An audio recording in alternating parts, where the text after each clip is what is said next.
നമ്മളോടൊപ്പം അതിഥിയായി എത്തിയിരിക്കുന്നത് ലക്ഷദ്വീപിൽ അറിയപ്പെടുന്ന ഒരു അധ്യാപകനാണ്. റിട്ടയർ ആയി ഹെഡ് മാസ്റ്റർ ആയിരുന്നു. ഞങ്ങള് പരിചയപ്പെടുന്നത് 2008 മിനിക്കോയിൽ വെച്ചാണ് അല്ലേ സാർ? അന്ന് ഡെപ്യൂട്ടേഷനിൽ അവിടെ സ്റ്റാറ്റിസ്റ്റിക്സ് എടുക്കാൻ +2 സ്റ്റാറ്റി എടുക്കാൻ വേണ്ടി എത്തിയപ്പോഴാണ് സാറിനെ പരിചയപ്പെടുന്നത്. എന്നിട്ട് ഇപ്പോൾ കിൽത്തനിൽ വന്ന് സാറിനെ പരിചയപ്പെട്ടു. സാറിനെ അറിയാമായിരിക്കും എല്ലാവരും, എന്നാലും പേര് സാറൊന്ന് പറഞ്ഞാൽ നല്ലേ. എൻ്റെ പേര് ബുഖാരി എന്നാണ്, കല്ലക്കേക്കൽ ബുഖാരി, അമീനദ്വീപ്. അപ്പൊ സാറ് ഈ റിട്ടയർ ആയി എത്ര ആയിപ്പോ? ഇപ്പൊ റിട്ടയർ 2009 റിട്ടയർ ചെയ്തത്. 2009. ഇപ്പൊ 16-17 കൊല്ലം ആകുമ്പോൾ. അപ്പൊ മിനിക്കോ വെച്ചാ റിട്ടയർ ആയി? മിനിക്കോ വെച്ചാ റിട്ടയർ.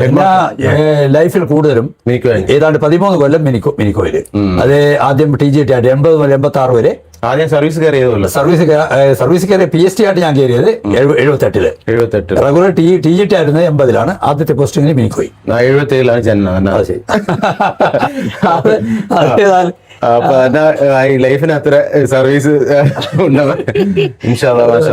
അപ്പൊ ഹിന്ദിയാണ് സാറിന്? ഹിസ്റ്ററിയാണ് അല്ലേ? ശരി. ഹിന്ദിയല്ല, ഹിസ്റ്ററി എടുത്താൽ പിന്നെ അത് മാത്രമല്ല, central institute of English and foreign ലാംഗ്വേജിൽ ഹൈദരാബാദില് അവിടെ ഇവിടെ റിസോഴ്സ് പേഴ്സൺസ് കോഴ്സ് കഴിഞ്ഞാണ്. 3 മാസത്തെ ഇംഗ്ലീഷ് റിസോഴ്സ് കോഴ്സ് പാലക്കാട്ടിലാണ് ഞാൻ പഠിച്ചത്. പഠിച്ച 1975 ആണ്ടതൊക്കെ നാം അത് പാസ്സായിപ്പോഴാണ്. ഡിഗ്രി പാസ്സായി. എന്തോ ഒരു ഭാഗ്യത്വം ആകെ അൺട്രെയിൻഡ് ടീച്ചറായിട്ട് കിട്ടി ഒരു കൊല്ലം 75-76. അപ്പൊ അതിൽ നിന്നുള്ള പെനൽറ്റി സ്വരൂപിച്ച് ഞാൻ BEd ഞാൻ പഠിച്ച കോഴിക്കോട് മാനേജർ. പക്ഷെ അടുത്തായി കേൾപ്പാനുള്ളത് ഈ കിൽത്തനേക്ക് വേറൊരു ഉദ്ദേശമാണല്ലേ? അപ്പൊ കഴിഞ്ഞ പ്രാവശ്യം സാർ വന്നപ്പോഴാണ് അറിഞ്ഞത് ഇങ്ങനെ ഒരു അക്യുപഞ്ചർ ചികിത്സയിലാണ് ഇപ്പൊ സാർ മാസ്റ്റർ ആണെന്നുള്ളത്, ഡോക്ടർ ആണെന്നുള്ളത്. അപ്പൊ അത് ഈ നേരത്തെ വന്ന് ഞങ്ങളെ ഡോക്ടർ എന്ന് ചൊല്ലില്ലാണ്ട് അക്യുപഞ്ചറിസ്റ്റ്. കാരണം ഡോക്ടർ എന്ന് നേരത്തെ ചൊല്ലിലുണ്ട്. പിന്നെ ഒരു കേസ് കൊടുത്താണ്, MBBS ഡോക്ടർമാർ കേസ് കൊടുത്ത് ഇവ ഡോക്ടർ എന്ന് ഇവൻ പാടിയില്ല ചൊല്ലി അങ്ങനെ അക്യുപഞ്ചറിസ്റ്റ് എന്നല്ല അറിയപ്പെടേണ്ടത്. ശരി. അപ്പൊ ഈ ഒരു മേഖലയ്ക്ക് സാർ ഏത് സമയത്താണ് വേണ്ടത് അക്യുപഞ്ചർ പഠിപ്പാൻ? കാരണം പറഞ്ഞു പഠിപ്പാൻ നമ്മളെ കാരണം. അപ്പൊ ഞാൻ നിങ്ങൾക്ക് വലിയ എന്തോ ഈ നമ്മ ഒരു അഭിവാഞ്ച നമ്മ മനസ്സിലുണ്ടെങ്കിൽ അള്ളാഹു അത് ശരിയാക്കി തരുമെന്നുള്ള ജീവിക്കുന്ന തെളിവാണ് നാം. നാഗപക്ഷെ അറിയേണ്ടത് സ്കൂൾ പഠിക്കണേ ലേറ്റർ ആവണം എന്നുള്ളതാണ് ഞാൻ. പക്ഷെ നാഗാവാൻ കഴിഞ്ഞാൽ സാമ്പത്തിക ബുദ്ധിമുട്ട്. പിന്നെ മാത്രമില്ല, ഞങ്ങൾ ഈ 9ാം ക്ലാസ് 10ാം ക്ലാസ് 8ാം ക്ലാസ് പാസ്സായി കഴിഞ്ഞാൽ അപ്പൊ ഞങ്ങൾ ഗ്രൂപ്പ് എടുക്കുന്നതാണ്. അപ്പൊ ഓരോ മാഷന്മാരെ ഗ്രൂപ്പിന് ഹെഡ് വരുന്നതാണ്, ഡിപ്പാർട്ട്മെന്റ് ഹെഡ് എല്ലാം വരുന്നതാണ്. അപ്പൊ നമുക്ക് ഈ സെക്കൻഡ് ഗ്രൂപ്പ് എടുക്കണമെന്നുള്ള ലേറ്റർ ആവണമെന്നുള്ള ആശയാണ്. അപ്പൊ അങ്ങനെ രാമേന്ദ്രൻ മാഷ് തന്നെ ST സാറോട് നീ പോകണ്ട, നിനക്ക് 90% മാർക്ക് എന്റെ വിഷയത്തിലുണ്ട്, നിന്നെ ഞാൻ പെടില്ല, നീ പോകണ്ട. 2002 അതിനോ പിന്നെ നമുക്ക് പല അസുഖങ്ങളും ഉണ്ടാ. ഞാൻ ഇപ്പോഴത്തെ അസുഖം കൊണ്ടുപോയില്ല, ഞാൻ നോക്കലില്ല അത്രമാത്രം. അപ്പൊ അതിനും പിന്നെ ഒരുപാട് ഈ ഡയബറ്റീസിനും 250 മില്ലിമീറ്റർ നാക്കുള്ളതാണ്. അപ്പൊ അത് ഞാൻ ഡയബറ്റീസിന് ചികിത്സിച്ചില്ല 15 കൊല്ലം. പിന്നെ മാത്രമല്ല ഈ പല വേദന, അൾസർ, ഇങ്ങനെയുള്ള കാര്യം, മറ്റേ ഈ ആമാശയത്തിൽ അൾസറുകളാണ്. പിന്നെ ഈ ഫാറ്റി ലിവർ ഗ്രേഡ് 2-ലുള്ളത്, അങ്ങനെയൊക്കെ പല ഇതും കൊണ്ട് എല്ലാം മരുന്ന് കഴിച്ചാണ്. അൾസർക്കെല്ലാം ഒരുമാതിരി എമ്പാടും കാലം കഴിച്ചത് മരുന്ന്. പക്ഷെ ഇതൊന്നും സുഖപ്പെടേ കാണൂല. അതായത് ഒരു സർക്കാരിന് ആശ്വാസം കിട്ടി പിന്നെ ഇല്ല. അപ്പൊ ഞാൻ നോക്കി ഇത്രയും കാലം 15 കൊല്ലം ഈ ഗുളികയെല്ലാം കഴിച്ച് ഏത് സുഖപ്പെടുവല്ലേ? അപ്പൊ ഈ എന്തെങ്കിലും ഗുളികയില്ലാത്ത എന്തെങ്കിലും ചികിത്സ ഏതെങ്കിലും ഉണ്ടാ? അങ്ങനെയാണ് ഞാൻ ഒരു വീഡിയോ കാണാം ഇടയായത്. പിൽക്കാലത്ത് അദ്ദേഹം തന്നെ പ്രൊഫസറിന്റെ പ്രിൻസിപ്പാളായി മാറിയ ബഹുമാന്യനായ ഡോക്ടർ ഷുഹൈബ് റിയാലു സാർ. അത് ഇയാള് കോഴിക്കോടിലാണ്. കോഴിക്കോട് ഞങ്ങളെ കോളേജ് വലിയൊരു അക്യുപഞ്ചർ അക്കാഡമി ഉണ്ട്, അവിടെയുള്ള പ്രിൻസിപ്പാളാണ്. പിന്നെ അങ്ങനെ ചുരുക്കത്തിൽ നാം പിന്നെ ആ ട്രീറ്റ്മെന്റിലൊക്കെ പോയി. ട്രീറ്റ്മെന്റിൽ പോയി വാങ്ങിക്കുന്നതൊക്കെ നമുക്ക് ഇത് കുറഞ്ഞു ഇല്ല നാ നോക്കൂല. ഏത് അക്യുപഞ്ചർ ഈ ഡയബറ്റീസ് ഷുഗർ കുറഞ്ഞനേ ഇല്ല എന്നുള്ള. പക്ഷെ നാക്ക് അനുഭവിച്ച അസ്വസ്ഥതകളെല്ലാം മാറിയാട്ട് നമുക്ക് മനസ്സിലാക്കി. നാ നോക്കില്ല ഇത്രയും ഗുളിക കാര്യങ്ങളെല്ലാം കഴിച്ച് നാക്ക് ശരിയാകാത്തത്. റിട്ടയർ ചെയ്യുക അതേപോലെ 2002-ലാണ് അയാളെ ചികിത്സ ചെയ്തത്. പിന്നെ ഒരു വീഡിയോ കണ്ട അയാള് ഇങ്ങനെ അതായത് മരുന്നില്ലാതെ ചികിത്സിക്കേണ്ട അക്യുപഞ്ചർ എന്നുള്ളതാണ് സിസ്റ്റത്തെ പേര്. അപ്പൊ നാം നോക്കി ഇയാളെ ഒന്ന് സമീപിക്കാം. അങ്ങനെ അയാൾ പോയി നാളെ പിന്നെ പരിശോധിച്ചാൽ അതിന്റെ ഒരു മാസം വന്ന് ഒരു 4 നീഡിൽ ഇങ്ങനെ ചെയ്യണം, എല്ലാ അസ്വസ്ഥതകളും മാറും. നാം പോയി 22-23 വയസ്സുള്ള മക്കളെ കൂടെ നാം പോയി ലച്ച് 1 ഇയർ ആണ് ക്വാളിഫിക്കേഷൻ +2 പാസ്സാവും. അങ്ങനെ പിന്നെ ഈ മക്കളെ കൂടെ വെച്ച് അവിടെ തന്നെ ഒരു വീടും എടുത്ത് അവിടെ നിന്ന് പഠിച്ചതാണ്. അത് കഴിഞ്ഞ ചികിത്സ എല്ലാ ദ്വീപ് കേന്ദ്രീകരിച്ച എല്ലാ ദ്വീപിലും പോയി. അപ്പൊ പിന്നെ എന്നെ വെച്ചാൽ പിന്നെ ഏതായാലും ഇത് ആൾറെഡി ഒരു ചികിത്സ ഇതായി പേര് ഒരു അത്ഭുതകരമായ ചികിത്സയാണ്, ചിലവ് ചുരുങ്ങിയ ചികിത്സയാണ്. നമുക്ക് രോഗികൾക്ക് മറ്റു തരത്തിലുള്ള പാർശ്വഫലങ്ങളൊന്നുമില്ല, ബുദ്ധിമുട്ടൊന്നുമില്ല, വളരെ എളുപ്പമാണ്. പിന്നെ മാത്രമല്ല ഇത് എന്ന് പറഞ്ഞാൽ ഇപ്പൊ സാധാരണഗതിയിൽ ഒരു ഡോക്ടർ ആയുർവേദമായാലും അലോപ്പതി ആയാലും എന്നെ ആയാലും ഡോക്ടർ പരിശോധിച്ച് ഡോക്ടർ ടെസ്റ്റിനാണുള്ളത്. ഇപ്പൊ ടെസ്റ്റ് പിന്നെ ടെസ്റ്റ് റിസൾട്ട് വരണം, എക്സ്റേ റിസൾട്ട് വരണം, അതെങ്ങനെയാണ്. ഞങ്ങൾ എന്താ പറയുക, ഒരു സിംഗിൾ പൾസ്, രോഗിയെ പൾസ് എടുക്കും, അത് നോക്കിയിട്ട് പൾസിലൂടെ മനസ്സിലാവും. പൾസ് എന്നുള്ള ഒരു എനർജിയാണ് ഇതല്ലോ. ഒരു 5 പഞ്ചഭൂതങ്ങൾ അടിസ്ഥാനത്തിലാണ് ഞങ്ങൾ ഈ ചികിത്സ ഉള്ളത്. അപ്പൊ ആ പൾസ് എടുത്തു കഴിഞ്ഞാൽ ഏത് പൾസാണ് അപ്പൊ ഓരോ പൾസും ഓരോ എനർജി റെപ്രസെന്റ് ചെയ്യുന്നതാണ്. അപ്പൊ ഏത് എനർജിയാണ് ഇത് ഇംബാലൻസ് ഉള്ളത് അത് കണ്ടെത്തി ആ എനർജി കൊണ്ട് ആ എനർജി ഇംബാലൻസ് വന്നാൽ അതിന്റെ രോഗങ്ങളുണ്ട്. അപ്പൊ അതിലേക്ക് ആ എനർജി പാസ് ചെയ്യേണ്ട പാത്ത് വേസ് ഉണ്ടായിരുന്ന സഞ്ചാരപാത, അതില് ഞങ്ങൾക്ക് പൾസ് നോക്കി ഞങ്ങൾ അതിലേക്ക് ഒരു ചെറിയ നീഡിൽ കുത്തും. അതിൽ ജസ്റ്റ് ഇങ്ങനെ കൈ കൊണ്ട് ഇങ്ങനെ സ്പർശിച്ച് ഒരു നിശ്ചിതമായ സ്പർശിച്ച് ഞങ്ങൾ രോഗഭേദമാക്കും. ആണ് ഞങ്ങൾ ഈ അക്യുപഞ്ചർ എന്നുള്ളത് 4 ഗോൾഡൻ റൂൾസിനെ അടിസ്ഥാനമാക്കിയിട്ടാണ്. 4G എന്ന് പറഞ്ഞാൽ ഈ 4G ഞങ്ങൾ ആദ്യം രോഗികളെ ഉപദേശിക്കും, അതോടൊപ്പം ഞങ്ങൾ ചികിത്സ ചെയ്യും. അപ്പൊ ഈ 4G സ്വന്തം ജീവിതത്തില് അത് പ്രാവർത്തികമാക്കി അല്ലെങ്കിൽ അത് സ്വീകരിച്ചു കഴിഞ്ഞാൽ അതനുസരിച്ച് ജീവിച്ചു കഴിഞ്ഞാൽ മിക്കവാറും 90-99% അസ്വസ്ഥതകൾ മാറുമെന്ന് മാത്രമല്ല മറ്റു തരത്തിലുള്ള അസുഖങ്ങൾ പിന്നെ വരുവാനും ചാൻസ് ഇല്ല. ആദ്യത്തേത് വിശക്കുമ്പോൾ മാത്രമേ ആഹാരം കഴിക്കാവൂ.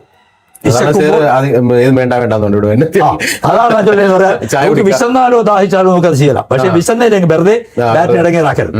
അപ്പൊ വിശക്കുമ്പോൾ മാത്രം ആഹാരം എന്നുള്ളത് ഈ ഒന്നാമത്തേത്. 2 ദാഹിക്കുമ്പോൾ മാത്രം വെള്ളം കുടിക്കുക, കാരണം ദാഹജലം എന്നുള്ളതാണ്. അല്ല വെറുതെ കുടിക്കാൻ ഉള്ളതില്ല. അതായത് നമ്മുടെ ബോഡി നോക്കി ഇൻഫർമേഷൻ തരും. നിങ്ങൾക്ക് ശരീരത്തിന് എനർജി ആവശ്യമാണ്. ശരീരം നിങ്ങളെ കൂടെ സംസാരിക്കും. എങ്ങനെ സംസാരിക്കും? നിങ്ങൾക്ക് ഒരു അനുഭവം ഉണ്ടാക്കും. എങ്ങനെ? ഫൈപ്പ് അല്ലെ വിശപ്പ്. അപ്പൊ നിങ്ങൾക്ക് അതിന്റെയാണ് അറിയിപ്പതിന്റെയാണ് ആക്ക് എനർജി ആവശ്യമാണ്. എന്തെങ്കിലും ഭക്ഷണം കഴിച്ചോ, അപ്പൊ നിങ്ങൾ കഴിക്കോളും. അല്ല നിങ്ങൾ ടൈം ടേബിൾ ഇടരുത്, ശരീരം നിങ്ങൾക്ക് ടൈം ടേബിൾ ഇടും. അപ്പൊ 2 ദാഹം അപ്പൊ നിങ്ങൾ തണ്ണി കുടിച്ചോളണം. തണ്ണി കുടിക്കേണ്ട നേരം അത് മര്യാദ കൂടെ വച്ച് സിപ്പായിട്ട് തണ്ണി കുടിക്കാം. ഭക്ഷണം അതുപോലെ പതുക്കെ ചവച്ചരച്ചിലേ കഴിക്കാവും. ദാഹം കഴിക്കാൻ വേണ്ടി മാത്രം കുടിക്കുക.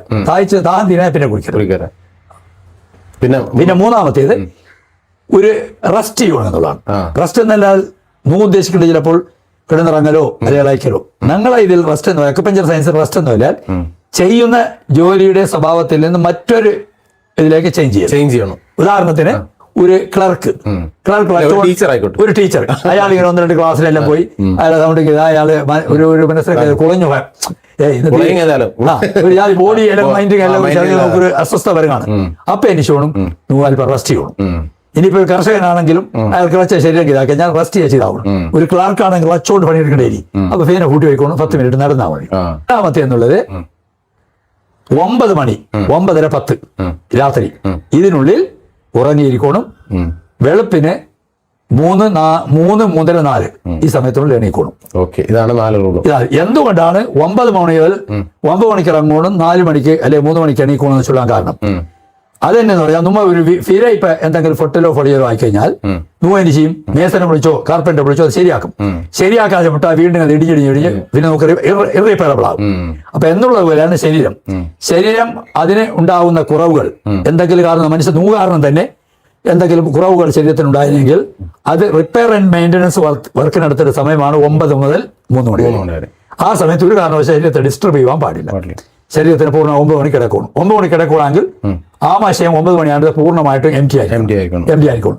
ആ 9 മണിക്ക് ആമാശയം എം ടി ആവണമെങ്കിൽ നിങ്ങൾ ഒരു 6-7 മണിക്കുള്ളിൽ നൈറ്റ് ഭക്ഷണം കഴിച്ചിരിക്കണം. കപ്പലകളെ പോലെ കപ്പല മാറി കപ്പൽക്കാട് ബൈക്കിൽ.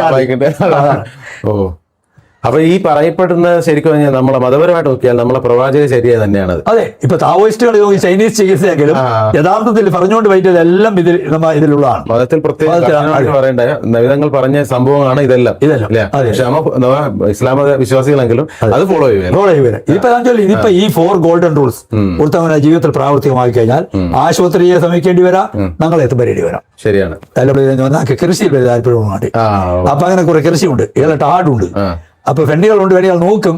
എന്നാൽ നന്നാ ഭാവത്ത് ഇരുപത് സംഭവിച്ചു പോയെന്ന് വിചാരിച്ചാണ് പേടിയായിട്ടാണ്. കൃഷിയെ പറ്റി കേട്ട് കഴിഞ്ഞാല് ഏതെല്ലാം ലെവലിലോ കൃഷി ഏതെല്ലാം ലെവലിൽ ഫ്രൂട്ട്സ്, നമ്മ പേരക്ക, അതുപോലെ ഈ സപ്പോട്ട അങ്ങനെയുള്ളതെല്ലാം ഉണ്ട്. എല്ലാം ഉണ്ട്. ഫിരേനുള്ളൂ സെപ്പറേറ്റ് ഒന്ന് തന്നെ ഇപ്പോൾ ഉള്ള ഫിരേന് പിന്നെ പേരാറ് ലാൻഡാണ്. അതിനാൾ പേരും കെട്ടി അവിടെ ഉണ്ടാക്കേണ്ടത്. പിന്നെ നന്ന ക്ലിനിക്കുള്ള അത് തന്നെ ഫിര തന്നെയാണ്. പഴയ ഫിരാഞ്ഞ അവിടെ ക്ലിനിക് ആക്കിയാണ്. അതിനവിടെ നാന്ന് കുറച്ചൊരു 10-15 ബാളയിന്നിട്ട് പിന്നെ അവിടെ സപ്പോർട്ടിങ് എല്ലാം കൊണ്ട് ബാളയെല്ലാം ഇപ്പൊ കുലച്ച് 6-7 കുല ഞാൻ കൊത്തി കഴിഞ്ഞു പോയതാണ്. സീറോ ഇപ്പൊ ചൊല്ലണ്ട ഇതേ ലൈഫാണെങ്കിൽ പിന്നെ ഇങ്ങനത്തെ ഒരു ചികിത്സ ആവശ്യം നമുക്കറിയിപ്പോ 77 വയസ്സാണ് ആളുകളെല്ലാം തന്നെ ഇതാക്കട്ടെ. വേറെ ഇതിന്റെ തനിയായിട്ട് ഒറ്റയ്ക്ക് എന്നും പോണ്ടേ, അതിനാക്കിയ പ്രശ്നമില്ല. ഇപ്പൊ പലരും ഇങ്ങനെ വിമർശിക്കും, സാറിന് ഇപ്പൊ ആൾറെഡി റിട്ടയർ ആയി അത്യാവശ്യം സാലറി ഉള്ള ആളാണ്, മറ്റണം ബാധ്യതയെങ്കിലേ പിന്നെ അതുപോലെ ഈ വെള്ളി കൂടി ആർത്തിക്ക് വേണ്ടി അങ്ങനെ ചെയ്യേണ്ടതെന്നുള്ളത് അങ്ങനെ ഉണ്ടാകില്ല.